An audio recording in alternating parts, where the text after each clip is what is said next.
Hey guys, and welcome to a brand new video here on FPL Now. Today we're going to be going over my team selection for the final game week and any players that I'm thinking of bringing in as well. So if you're excited for the video, make sure to drop a like down below. Leave a comment, what players are you bringing in for the final game week? Subscribe if you're brand new, and let's get into the video. So, starting things off, just going to do a quick recap of how I'm currently getting on in double game week 37. 34 points, not great at all, really. The Newcastle game really hurt me. I opted to go for Isak over Trippier just because I like going for attacking players rather than defensive players, and it was Leicester at home as well, so I was hoping that Isak could get something. He only got a point, he picked up a yellow card, and Trippier only went and got 9 points. So that really hurt me. Not as much as it should have done, because he is actually quite low owned this week. I think he's only like 30-40% owned. So yeah, really bad from me there. Really bad decision. Like I said, I like favouring the attackers, but in this sense, Trippier was the right call. So that's really annoying. There is light at the end of the tunnel, though. Diaz potentially might not play tonight. I really hope he doesn't, because then Trippier will come off the bench. So I'm hoping that Diaz got absolutely smashed and just he's got the worst hangover ever from the celebrations from winning the league, and he's not going to be fit to play the game. And then obviously he's fine and dandy for like the FA Cup finals and the Champions League finals. I feel like he will play though, because Pep will want the kind of, he won't really want like the players to like lose the gel and stuff, because obviously right now they're on such a good winning streak. So I think that they will play. Obviously the City game is tonight, so I'll find out. Hopefully he doesn't play though. I'm begging, because that's a massive 9 points off the bench, and Diaz away, like he might only get 1 or 2 points, so that could be really annoying. But as this is how it is right now. So Kepa got 2 points, Estepinian 2, Diaz hasn't played, Shaw got 9, Rashford didn't play, McAllister got 5, Fernandez got 3, Matoma got 5, Salah got 5, Haaland got 2,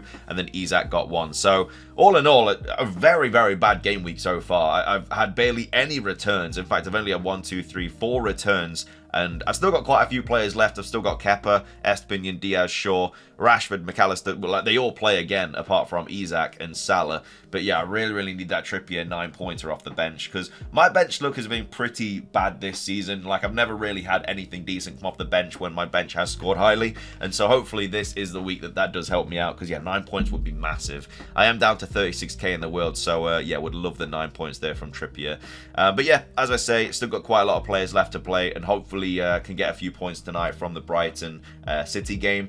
I'll also want like the Brighton boys to both score, so it's another reason that I don't want Diaz to play as well. All in all, it was a terrible transfer, really. I mean, I wouldn't have known that, like, before the deadline, obviously they hadn't guaranteed the league, so I feel like he would have played against Chelsea, would have got that clean sheet against Chelsea most likely. But obviously because Forest beat Arsenal, they'd already won, so that's why there was so much heavy rotation. And I wasn't to know that before the league, like before the deadline passed. There wasn't really any other transfers that I kind of was wanting to bring in anyway. I was always going to bring in a double game week player, and it just made sense to bring in a City player. But yeah, it's just how it goes. It's really unfortunate. It is what it is. So yeah, that's how we're currently doing double game week 37, absolutely atrociously. This is how the team is shaping up for game week 38, the final game week. So I've got Raya in goal, who's got City at home, which again, hopefully there is a bit of rotation there as well, which makes Raya more likely to keep a clean sheet. I'd really love that for that to happen. Obviously, this could change so much. We're most likely going to get pre-deadline team news before obviously the deadline for pretty much everybody, because obviously everyone kicks off at 4:30 on Sunday. So it's likely that my team will be changing depending on who's starting and stuff. But as of right now, this is how it looks. So yeah, Raya in goal against City. I mean, the other option is Kepa in goal against Newcastle, which I'm not completely against, because Newcastle don't really have anything to play for now. Because obviously they've secured Champions League promotion. Well, Champions League promotion. Champions League they've secured. So yeah, maybe they just kind of field a lesser squad, which again, many teams may do on the last day. But yeah, I've got Raya in goal against City. Estepinian, who's got Villa away. Diaz, who's got Brentford away, Shaw, who's got Fulham at home, Trippier, who's got Chelsea away. That's the back line. In midfield, I've got McAllister, who's got Villa away, Rashford, who's got Fulham at home, Fernandez, who's got Fulham at home, Matoma, who's got Villa away, Salah, who's got Southampton away, and then Haaland, who's got Brentford away. And then the bench is Kepa with Newcastle at home, Isak with Chelsea away, Henry with City at home, and then Greenwood, Spurs at home. I'm not a fan of playing Isak. He's just let me down. It was a terrible transfer. Wilson was the right option. Obviously, he did blank, like both Isak and Wilson blanked, but in that double, like, Wilson was just the better call completely. But yeah, he's let me down so much. So I'm going to play Trippier this week. So obviously this this week is when Trippier will concede and Isak will go and score a hat-trick. That's just what's going to happen. But yeah, this is kind of what, I really hate my team for this final game week. I can't believe how bad it actually looks. Like, there's a lot of away games in there. The home games aren't really that good. Like, obviously, United's got a decent home game, but apart from that, like, it's just terrible on paper. This just doesn't look very good. So let's move into the transfers. So obviously I've got 2.5 mil in the bank. Obviously in a perfect world I'd bring Kane in. Don't have enough to do that.